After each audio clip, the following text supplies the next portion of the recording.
Dobar dan, ja sam Mihajlo Đurđević, ovo je Senzal Market Report. Danas je 24. maj 2022. godine.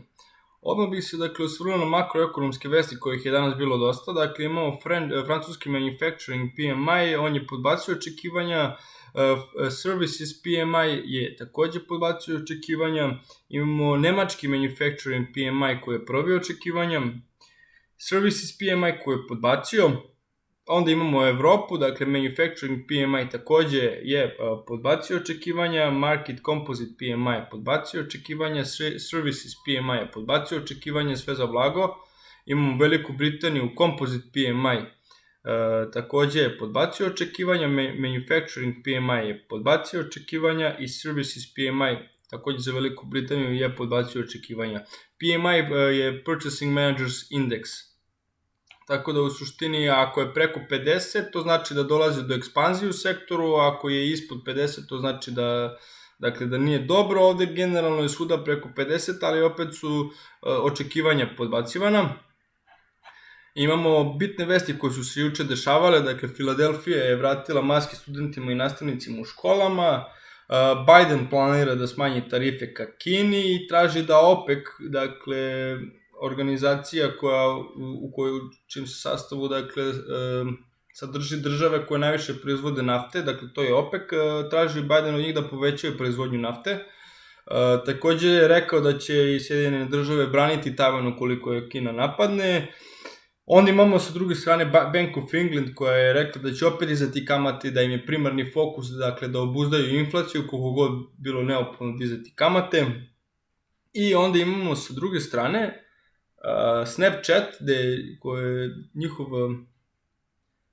njihov CEO je sinoć izjavio dakle, da će podbaciti i revenue i earnings i to je onako katastrofalno, se momentalno odrazilo i na Snapchat, povuklo je za sobom i Facebook i totalno je pogoršalo sentiment na celom tržištu.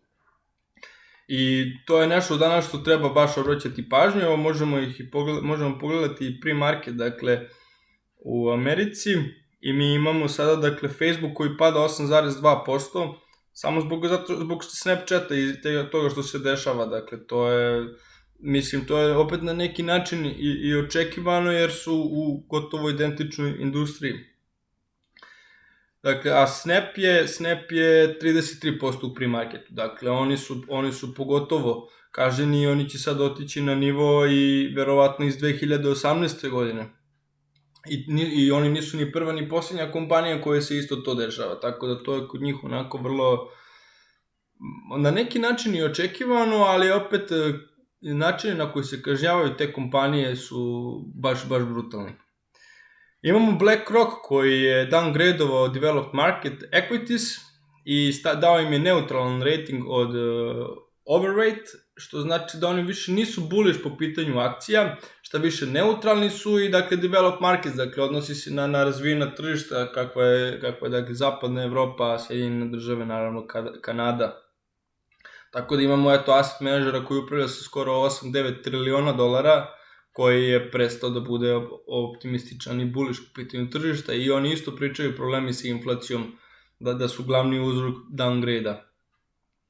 Airbnb zatvara poslovanje u Kini i ostavit će kancelariju zbog outbound putovanja, ali to za njih nije toliki problem jer Kina njima učestvuje sa samo oko 1% njihovog revenue-a, tako da to nije toliko strašno. Imamo Starbucks koji, dakle, izlazi iz Rusije potpuno, oni imaju preko oko 150, čini mi se, lokala koje će da prodaju.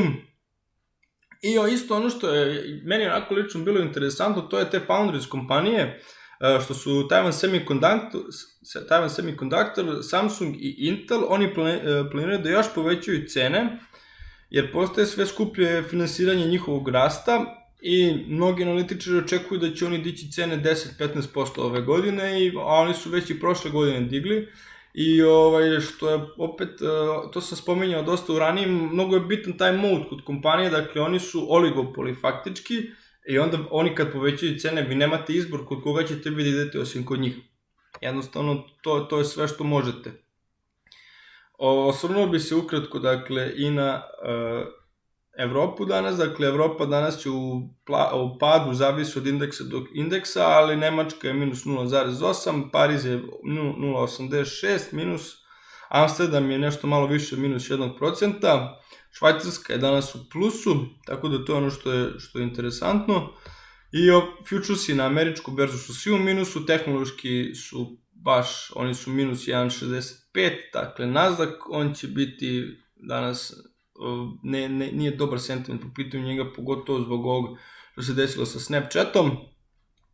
I dakle imamo od robe zlato i srebro rastu, bakar pada, nafta raste, gas, prirodni gas raste, imamo dakle šećer koji raste, tako da osvrnuo bi se još i na valute. Evro pada u odnosu na dolar, ali funta jača u odnosu na dolar, što je na primjer onako interesantno. Tako da sve u svemu današnji dan sve ukazuje da neće biti kao juče, što generalno i ne bude nikada, ali da je ovo što se desilo sa Snapchatom dodatno pogoršalo sentiment tržišta, jeste sigurno. Osvrnuo bih se i dakle na rezultate kompanije. Večeras imamo Intuit, imamo NetEase, imamo dakle i AutoZone, ima više zanimljivih rezultata, imamo Best Buy koji će biti vrlo bitan zbog celog tog sektora koji je pogođen zbog ovog što se desilo sa Walmartom i Targetom, i onda je jako bitno da oni daju dobar guidance i earnings per share. Tako da u suštini to je to, hvala vam i vidimo se na berzi.